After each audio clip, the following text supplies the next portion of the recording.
2 मुलांनी वृद्ध आईचे वाटप करून तिला घरची मोलकरीण बनवली.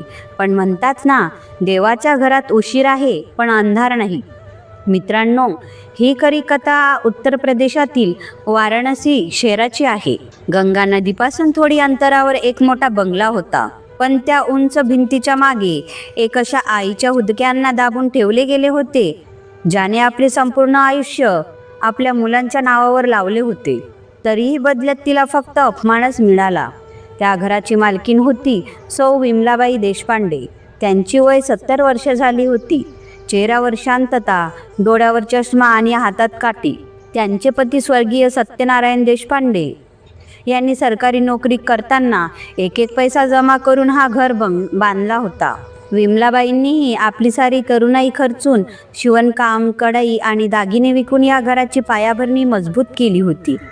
दोघांनीही विचार केला होता की वृद्धापकाळात त्यांची मुले आणि हेच घर त्यांचा आधार बनेल आणि त्यांचे कुटुंब सुखाने एकत्र राहील. त्यांना 2 मुले होती. मोठा मुलगा सागर आणि धाकटा मुलगा राहुल. सागर रेल्वे विभागात ज्युनियर क्लर्क होता आणि राहुल एका खाजगी कंपनीत नोकरी करत होता. दोघांचीही लग्न झाली होती. सागरची पत्नी अनिता आणि राहुलची पत्नी प्रकृती दोघी एकाच छताखाली राहत होत्या.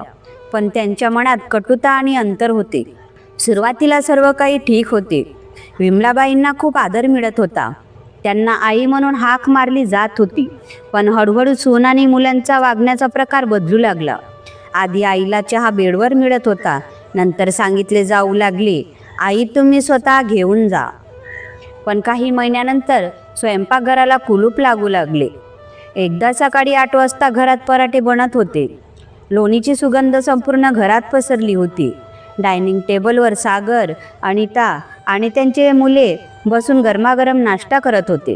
विमलाबाई आपल्या छोट्या खोलीत बसल्या होत्या. मागील रात्री त्यांना पोटभर जेवण मिळाले नव्हते. त्यांनी हळूच दरवाजा उघडला आणि काठीच्या आधाराने स्वयंपाकघराकडे चालू लागल्या. पण जसाच त्या आत पोचल्या तसेच अनिताने समोर येऊन त्यांचा मार्ग अडवला आणि म्हटले, कुठे जाताय तुम्ही? विमलाबाईंनी हळू आवाजात म्हटले, मुली, खूप भूक लागली आहे, 2 पोळ्या तरी दे ना. अनिताने भुवया चढवल्या. पोळ्या काय झाडावर उगतात का? रेशन खूप महाग झाले आहेत. पण तुम्हाला तर नेहमी काही ना काही हवेच असते. इतके बोलून ती आत गेली आणि एका प्लेटमध्ये 2 थंड कोरड्या पोळ्या घेऊन प्लेट त्यांच्या हातात दिली आणि सोबत दुधाशिवाय काळी चहा देत म्हटले, घ्या, तुमच्यासाठी हे पुरेसे आहे. विमलाबाई काही बोलल्या नाही, कारण त्यांना माहीत होते बोलण्याने काही फायदा होणार नाही. कोरड्या पोळ्या घेऊन त्या आपल्या खोलीत गेल्या. बाहेर मुले पराठे आणि चहाने नाश्ता करत होती आणि आत खोलीत बसलेली एक आई पाण्यात भिजून कोरड्या पोळ्या खात होती. खरे तर विमलाबाईंना अनेक वर्षापासून मधुमेहाची आजार होती. डॉक्टरांनी त्यांना वेळेवर औषध घेण्याची कठोर सूचना दिली होती. त्या संध्याकाळी त्यांनी सागरला म्हटले, मुला, माझी औषधे संपली आहे. डोळ्यांसमोर धुसर दिसत आहे. मला औषध आणून दे. सागरने थकलेल्या आवाजात म्हटले, आई, या महिन्यात खूप खर्च आहे आणि मुलांची फी भरायची आहे. आता माझ्याकडे पैसे नाही, म्हणून तुम्ही काही घरगुती उपाय करा.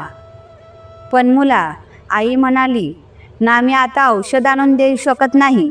इतके बोलून तो आपल्या खोलीत गेला. विमलाबाई तिथेच उभे राहिल्या. डिसेंबर महिन्यात कडाक्याची थंडी पडत होती. एकदा सकाळी संपूर्ण घर रजईत दडलेले होते. विमलाबाई अंगणात थंड पाण्याने भांडी धुवत होत्या. त्यांच्या हातांच्या बोटांना मुंग्या आल्या होत्या. त्या दुखण्याने कणत होत्या. तेव्हा धाकटी सून प्रकृती बाल्कनीत आली. तिच्या हातात गरम चहाचा कप होता. आईजी, भांडी चांगली धुवा, काल चिकट राहिली होती. आणि हो, नंतर कपडेही धुवून ठेवा, मशीन खराब आहे. विमलाबाई म्हणाल्या, सुनबाई, माझे हात चालत नाही, खूप दुखत आहे. प्रकृतीने उत्तर दिले, मग जेवणही करू नका. इतके बोलून ती आत गेली. दिवस जात गेले. विमलाबाईचा आदर आणि सन्मान संपत गेला. एक दिवस दोन्ही सुनांमध्ये खर्चावरून भांडण सुरू झाले. गोष्ट इतकी वाढली की सागर आणि राहुल यांनी ठरवले की आई 15 दिवस खाली राहतील आणि 15 दिवस वर. आई शांतपणे हे सर्व पाहत होत्या. त्यांनी कापत्या आवाजात म्हटले, मुला, मी काय वस्तू आहे का ज्याला तुम्ही वाटप करताय? पण त्यांची बोलणी कुणी ऐकली नाही. आता दर 15 दिवसांनी त्यांचा पलंग पायऱ्यावरून वरखाली फेकला जाईल आणि ज्या महिन्यात 31 दिवस असतील त्या 31व्या दिवशी दोन्ही मुले भांडत की हा अतिरिक्त दिवस आहे, आज कोण ठेवणार. अनेकदा असे झाले की त्या दिवशी त्यांना पायऱ्यावरच बसून काढावा लागला.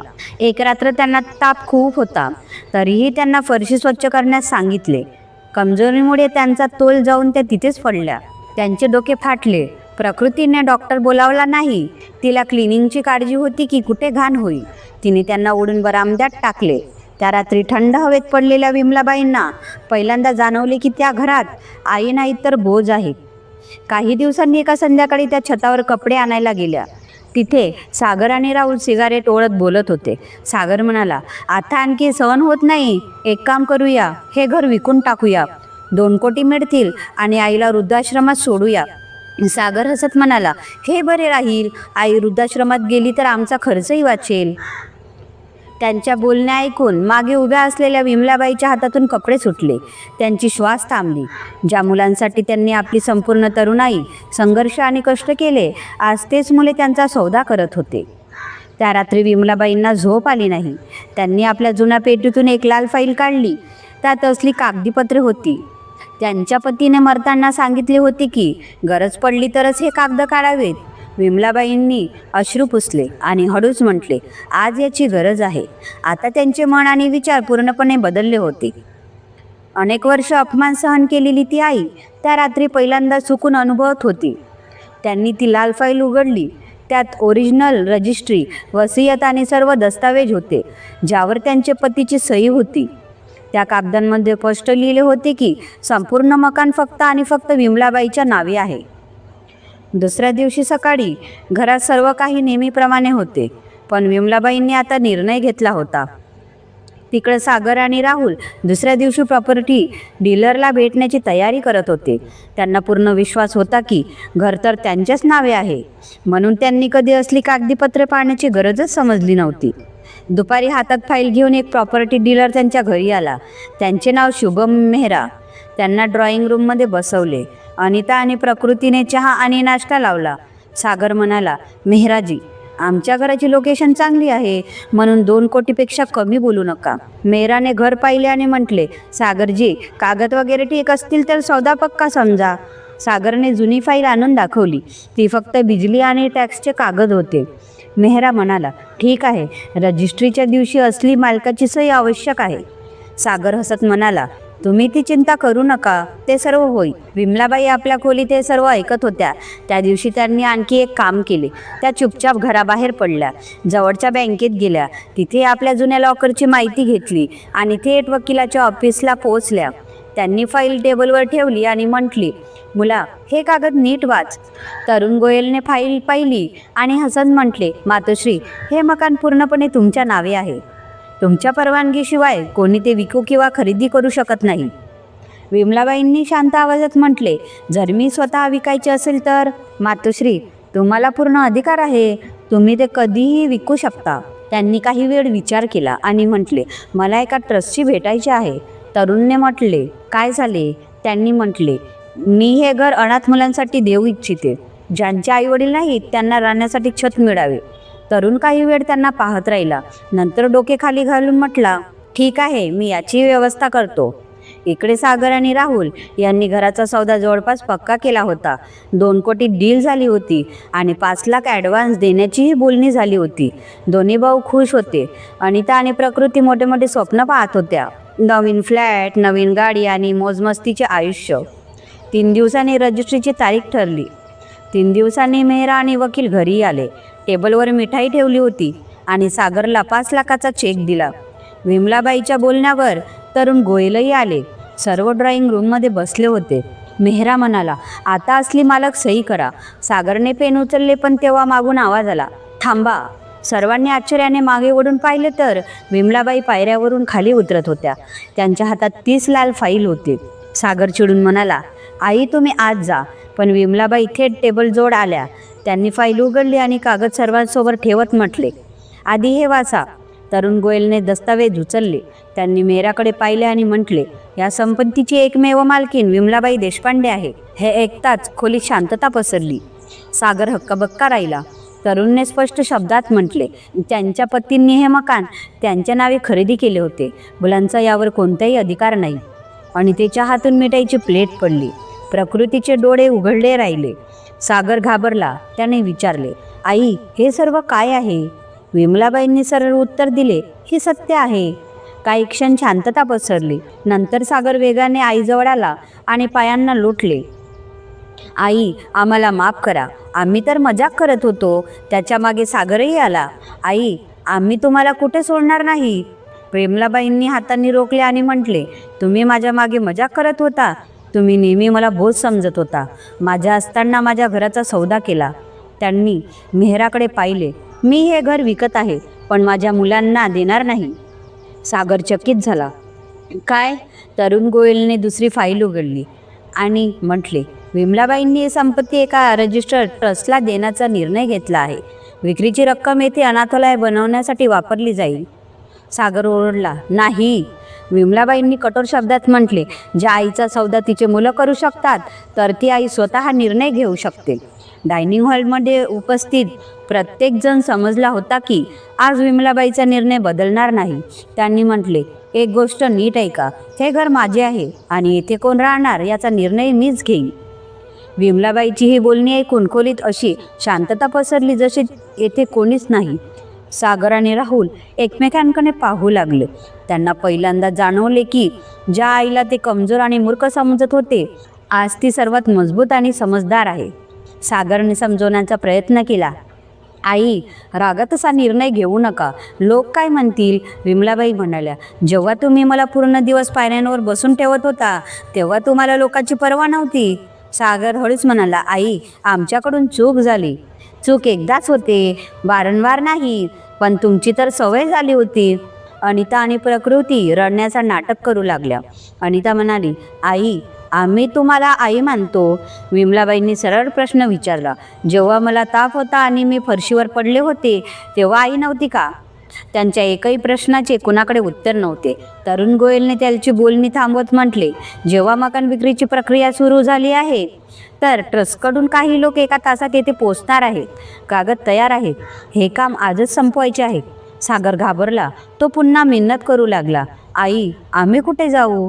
विमलाबाईंनी पहिल्यांदा कठोर आवाजात म्हटले, जसे तुम्ही माझ्यासाठी विचार केला होता, आता स्वतःसाठीही तसाच विचार करा. सागर समजला की त्या दिवशी छतावर आईने त्यांची बोलणी ऐकली होती. त्यांचा चेहरा उतरला. विमलाबाईंनी घड्याळाकडे पाहिले आणि म्हटले, तुमच्याकडे 1 तास आहे. तुमचे सामान आवरा. 1 तासानंतर हे घर रिकामे होईल. सागर ओरडला, आई, हे अन्याय आहे. विमलाबाई म्हणाला, मला वाटप केले होते. अनिताने म्हटले, आम्ही मुलांना घेऊन कुठे जाऊ? विमलाबाईंनी स्पष्ट म्हटले, जसे तुम्ही विचार केला की मी अनाथालयात राहीन, तसे तुम्ही कुठेतरी शोधून काढा. परिस्थिती पाहता विमलाबाईच्या वकील तरुण गोयलने आधीच पोलिसांना सूचना दिली होती, जेणेकरून कोणताही वाद होऊ नये. सागर आणि राहुल सामान पॅक करू लागले. कपडे आणि आवश्यक सामान बॅगेमध्ये भरू लागले. अनिता आणि प्रकृतीच्या चेहऱ्यावरून आता घमंड गायब झाला होता. विमलाबाई ड्रॉइंग रूमच्या खुर्चीवर बसून हे सर्व पाहत होत्या. सुमारे 1 तासानंतर घराबाहेर पोलिसांची गाडी येऊन थांबली. 2 पोलीस आत आले. त्यापैकी एकाने विचारले, मातोश्री, हे लोकच आहेत का? विमलाबाईंनी होकार दिला. पोलिसांनी सागर आणि राहुलला म्हटले, तुम्ही लोक लवकर बाहेर चला. सागर म्हणाला, सर, आम्ही स्वतःच जात आहोत. त्याच्या आवाजात आता आधीचा अहंकार नव्हता. सामान बाहेर नेले गेले. पाहता पाहता शेजारी एकट्ठा झाले. सागरने शेवटी आईकडे वळून पाहिले आणि म्हटले, आई, अजूनही वेळ आहे. एकदा विचार करा. विमलाबाईंनी दरवाजाकडे इशारा करत म्हटले, मी चांगले विचार केले आहेत. सागर बाहेर गेल्यावर गेट बंद झाले. काही क्षण घरात शांतता राहिली. विमलाबाईंनी दीर्घ श्वास घेतला. तरुण गोयल म्हणाले, मातोश्री, ट्रस्टचे सदस्य रस्त्यावर आहेत. सुमारे अर्ध्या तासानंतर एक बस तिथे येऊन थांबली, ज्यावर नवजीवन बालसेवा ट्रस्ट लिहिले होते. बसून छोटी छोटी मुले उतरू लागली. कुणाच्या हातात जुनी बॅग होती, कुणी नंगे पायाने होते. त्याच्या डोळ्यात उत्सुकता होती. ट्रस्टची संचालिका सौ सरस्वती देशमुख पुढे आली. त्यांनी म्हटले, नमस्कार मातोश्री. विमलाबाईंनी डोके हलवले आणि हसत म्हटले, तुमचे खूप खूप स्वागत आहे. मुले अंगणात तिकडे तिकडे पाहू लागली. कुणी झाडावर चढण्याचा प्रयत्न करत होते, कुणी पायऱ्यांकडे धावत होते. जो घर काही वेळापूर्वी तणाव आणि द्वेषाने भरलेला होता, तोच घर आता मुलांच्या आवाजाने गजबजला. सरस्वती म्हणाल्या, आजपासून हे घर या मुलांचे होईल. विमलाबाईंनी हळूच म्हटले, आणि मी त्यांची काळजी घेईन. तेव्हा एक छोटी मुलगी त्यांच्याजवळ आली आणि म्हणाली, आजी, आम्ही इथेच राहणार का? विमलाबाईंनी तिच्या डोक्यावर हात ठेवला आणि म्हटले, हो, आता तुम्ही इथेच राहाल. ही बोलणी ऐकून मुलीच्या चेहऱ्यावर हसू उमटले. काही वेळात घराचं वातावरण बदलले. तरुण गोयलने सर्व कागदावर सही करवल्या आणि विक्रीची रक्कम थेट ट्रस्टच्या खात्यात गेली. तिकडं सागर आणि राहुल त्यांच्या पत्नींना आपल्यासाठी ठिकाण शोधत राहिले. विमलाबाई अंगणात बसून मुलांना पाहत होत्या. त्यांच्या मनात दुखणे अजूनही होते, पण बोज नव्हते. रात्री जेव्हा सर्व मुले आपापल्या बेडवर झोपली, तेव्हा विमलाबाईंना त्या घरात पहिल्यांदा सुकून जाणवले. विमलाबाईंनी आकाशाकडे पाहिले आणि हळूच म्हटले, आज माझे घर खरेच भरले. ज्या घरात अनेक महिन्यापासून अपमान, भांडणे आणि टोमणे गुंजत होते, आता तेथे मुलांच्या हसण्याची आणि मासूम बोलण्याची सरसराट होती. सकाळच्या पहिल्या किरणासोबत घरात वेगळीच रोनक होती. अंगणात मुले उभी होती. कुणी झाडू लावत होते, कुणी रोपांना पाणी घालत होते, तर कुणी छोट्या मुलांना हात धरून पायऱ्या चढवायला शिकत होते. सरस्वती देशमुखने सर्व मुलांना समजावले होते की हे घर आता सर्वांचे आहे आणि ते एकत्र मिळून सांभाळायचे आहे. येथे कोणी मोठे किंवा छोटे नाही, तर सर्व एक कुटुंब आहे. मुलांनी त्यांची बोलणी गांभीर्याने घेतली. विमलाबाई बरामद्यात खुर्चीवर बसून हे सर्व पाहत होत्या. अचानक त्यांची नजर त्या पायऱ्यांवर पडली, जेथे कधी त्या थंडीत एकट्या बसून कापत राहत होत्या. पण आज त्या पायऱ्यावर मुले हसत खेळत वर खाली धावत होती. तेव्हा एक मुलगा घसरला, तर दुसऱ्याने त्वरित त्याचा हात धरला. हे दृश्य पाहून विमलाबाईच्या ओठावर हलके हसू आले. दुपारी ही बातमी संपूर्ण मोहल्ल्यात पसरली की देशपांडे निवास आता अनाथालय बनले आहे. अनेक शेजारी मिठाई, फळे आणि कपडे घेऊन येऊ लागले. कुणी तांदळाची बोरी घेऊन येऊ लागले, कुणी मुलांसाठी पुस्तकं ठेवून गेला. एक वृद्ध शेजारी म्हणाले, मातोश्री, तुम्ही जे केले आहे ते प्रत्येकाच्या बस्तीचे नाही. विमलाबाईंनी विनम्रतेने म्हटले, मी काही नवीन केले नाही, फक्त योग्य वेळी योग्य निर्णय घेतला. तिकडं सागर आणि राहुलची दुनिया पूर्ण बदलली होती. ज्या पैशाची आणि श्रीमंतीची चमक त्यांच्या डोळ्यात होती, आता ती गायब झाली होती. त्यांना भाड्याने छोटेसे घर शोधणेही कठीण जात होते. नातेवाईकांनीही आता त्याच्यापासून अंतर ठेवले होते. ज्या मित्रांसमोर ते शाणाने उभे राहत होते, आता त्यांच्याकडून नजर चुकवत ते फिरत होते. एक दिवस सागर हिंमत करून आपल्या जुन्या घरी आला. त्याने गेट ठोठावले. चौकीदाराने विचारले, कोणाला भेटायचे? सागरने हळूच म्हटले, आईला भेटायचे. चौकीदार आत गेला आणि विमलाबाईंना सांगितले. विमलाबाई काही वेळ विचार करत राहिल्या आणि नंतर म्हटल्या, त्याला आत येऊ द्या. सागर आत आला. अंगणात मुलांच्या हसण्याची गजबज होती. त्याने चारही बाजूंना पाहिले. तो घर ज्याला तो आपली संपत्ती समजत होता, आता खरेच घरासारखे वाटत होते. त्याने हाक मारली, आई. विमलाबाईंनी विचारले, येथे का आलास? त्याने म्हटले, माफी मागायला. विमलाबाई म्हणाल्या, माफी मागून गेलेला वेळ परत येईल का? सागर चूप राहिला. त्याने डोके खाली घातले आणि हळूच म्हटले, मी लालचाच आंधळा झालो होतो. विमलाबाईंनी दीर्घ श्वास घेतला आणि म्हटले, लालचच माणसाची विचार करण्याची आणि समजण्याची शक्ती हिरावून घेतो. तू आईला बोज समजलास, म्हणून आज तू स्वतः बोज वाटत आहेस. सागरच्या डोळ्यातून अश्रू निघाले. विमलाबाई म्हणाल्या, जर खरेच स्वतःला बदलायचे असेल तर येथे येऊन सेवा कर. या मुलांसाठी काही कर आणि समज की जबाबदारी काय असते. काही दिवसांनी थकून सागरही तेथे आला. विमलाबाईंनी त्यालाही समजावले आणि सांगितले की आता तुमच्यासाठी दुसऱ्यांची सेवा हाच सुधारणेचा मार्ग आहे. हे दोघे भाऊ जेव्हा कधी तेथे येत तेव्हा मुलांसाठी राशन नक्की आणत. सुरुवातीला ते चुपचाप काम करत, नजर चुकवत, पण वेळेनुसार त्यांना जाणवले की ज्या मुलांकडे काही नाही ते तरी हसत आहेत. घरात रोज सकाळी प्रार्थना होते.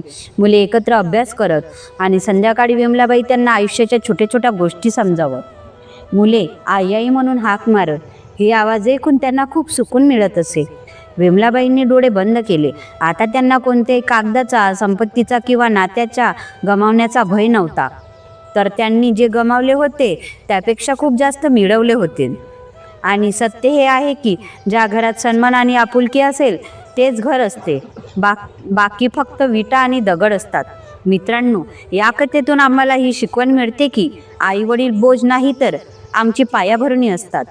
ज्या घरात मोठ्या बुजुर्गाचा आदर होत नाही तेथे कधी सुख टिकत नाही. दौलत आणि कीर्ती काही काळ सुख देऊ शकतात, पण ज्यांनी तुम्हाला बोट धरून चालवायला शिकवले, ज्यांनी तुम्हाला बोलायला शिकवले, त्यांना ठुकरावून तुम्ही कधी सुकून मिळवू शकत नाही. म्हणून नेहमी लक्षात ठेवा, मातापित्यांची सेवा एक उधार आहे, जे आज तुम्ही आपल्या मोठ्यांसोबत कराल, उद्या तेच तुमच्याकडे परत येईल. म्हणजे जेव्हा तुम्ही वृद्ध व्हाल, तेव्हा तुमची मुलेही तुमच्याशी तसेच वागतील. म्हणून नेहमी आपल्या मोठ्या बुजुर्गाची इज्जत करा, त्यांची खूप सेवा करा, जेणेकरून उद्या तुमची मुलेही असेच तुमची सेवा करतील. मित्रांनो, जाताना तुम्हाला एक प्रश्न विचारतो, विमलाबाईंनी बरोबर केले की चूक? कमेंटमध्ये नक्की सांगा, कारण तुमचे उत्तरच या कथेचा अंतिम निर्णय असेल. जर ही कथा तुम्हाला आवडली असेल तर लाईक आणि शेअर करा. तसेच आमच्या चॅनलला सबस्क्राईब करा. पुढच्या व्हिडिओमध्ये भेटू. तोपर्यंत धन्यवाद.